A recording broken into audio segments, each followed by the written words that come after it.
On va corriger ensemble le test numéro 1 qui est relativement facile. Donc, si vous avez des questions, ben, vous pouvez toujours me les poser, mais je pense que c'est assez simple. Donc, ici, évidemment, vous pouviez utiliser votre calculatrice, mais vous n'avez pas nécessairement besoin de votre calculatrice. Donc, par exemple, 1 sur 5, ça donne, moi je le sais par cœur, ça donne 20%, c'est bon. 1 sur 400, ça donne 0,25%. Et le truc, c'est le suivant. Quand vous avez un chiffre que vous calculez à la calculatrice, vous avez le nombre en décimale, 0,005, vous pouvez le transformer en pourcentage en tassant la virgule deux fois, et ça donne 0,35%. Ça donne ici 70%, et ainsi de suite. C'est bon?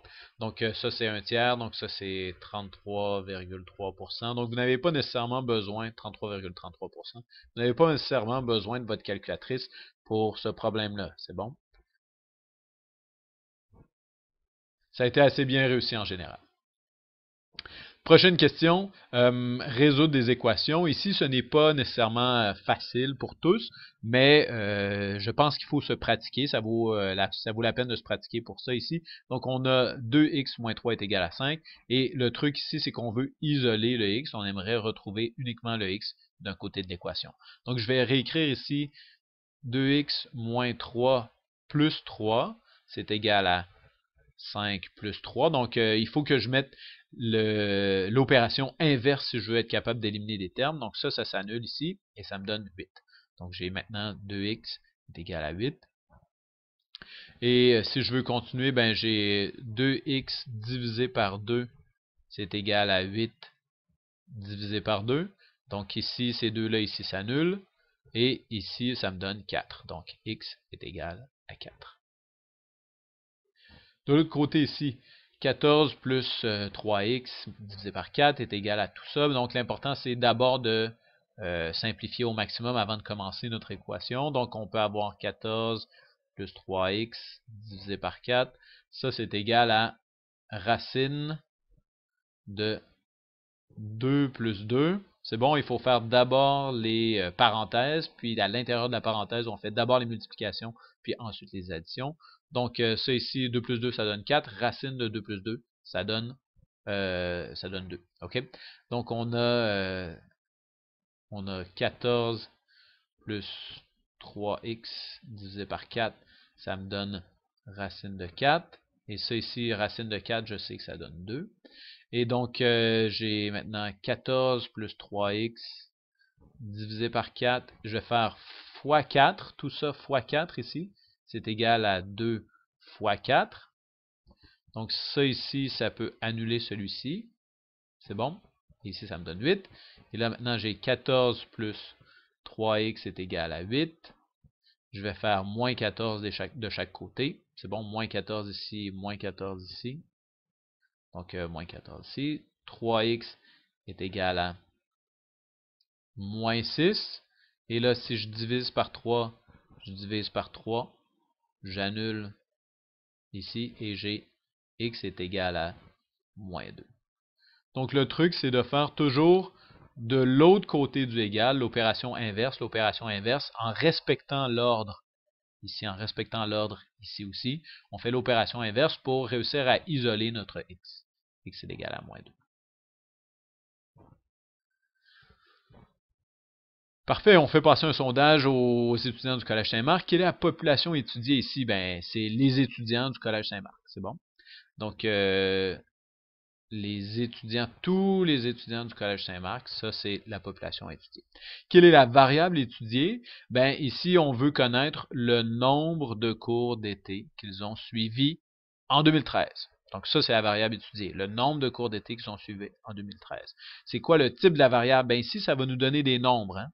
3, 2, 1, 0. Donc ici, on sait que c'est quantitatif. Quantitatif.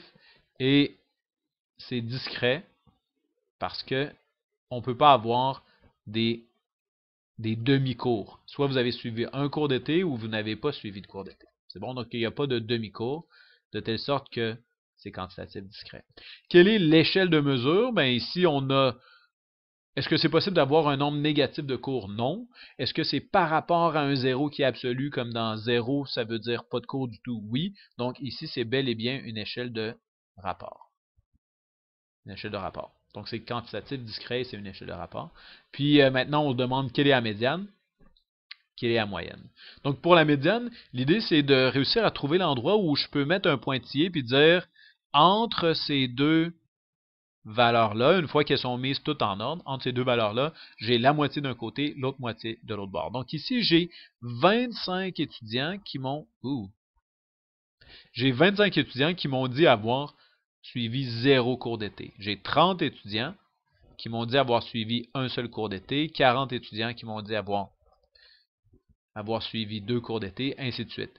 Donc, je pourrais les écrire au long. C'est bon? Je pourrais écrire 0, 0, 0, ainsi de suite. Mais l'objectif, c'est de trouver le point où, je pourrais dire le point central de tous mes répondants. Et donc, il faudrait que je les mette en ordre comme ça jusqu'à ce que j'arrive à 1, puis ensuite jusqu'à ce que j'arrive à 2, jusqu'à ce que j'arrive à 3. Je trouve l'endroit où ça divise en deux ma distribution. Le truc, peut-être, c'est de se dire, ben, j'ai au total 25, plus 30, ça fait 55, plus 40, plus 5, ça fait 100 étudiants au total. C'est bon, je sais que j'ai 100 étudiants. Et si je les divise par 2, puis j'additionne 0.5, ça veut dire que entre, ça me donne ça, 50.5. Donc ça, c'est la position. Donc en 50.5e position, là se trouve la médiane. C'est bon? Donc la position 50.5. Donc ça veut dire que entre la position 50 et la position 51, entre la 50e et la 51e donnée, quand ils sont tous en ordre comme ça, là se trouve ma médiane. Donc, j'en ai 25 qui ont répondu à avoir 0. Si je les mettais en ordre, j'aurais 25 fois 0, puis ensuite 30 fois 1, puis 40 fois 2, et ainsi de suite. Mais si je regarde, la 50e donnée, elle se trouverait quelque part par ici. C'est bon? Mes 25 premières, ce serait 0, puis ensuite les suivantes, de 25 à 55, ce serait 1. Donc, ma 50e donnée, le répondant a donné 1. La 51e donnée, le répondant a donné 1 aussi. La médiane, c'est bel et bien égal à 1. Puis pour la moyenne, ben, il faut, en fait, c'est un peu la même logique que pour la médiane. Il faut comprendre ce que représente le graphique ici. Donc, la moyenne, ce n'est pas 0 plus 1 plus 2 plus 3 divisé par 4. Ce n'est pas ça, ok? Non, non, ce n'est pas ça.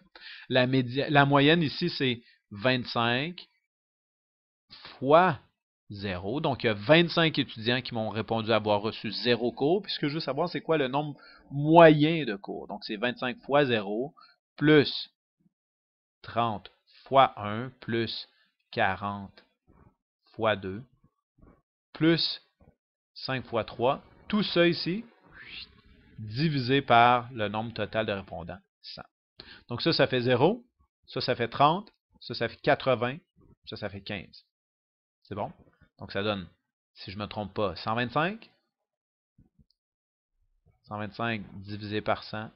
Et donc ma moyenne ici, c'est 1,25. Ici, c'est probablement un échantillon. Donc ma moyenne d'échantillon est égale à 125 divisé par 100. Ça donne 1,25 cours d'été suivi. OK? Gardez le nombre décimal, Je sais que c'est pas possible de suivre 1,25 cours, mais c'est possible que la moyenne soit 1,25 cours.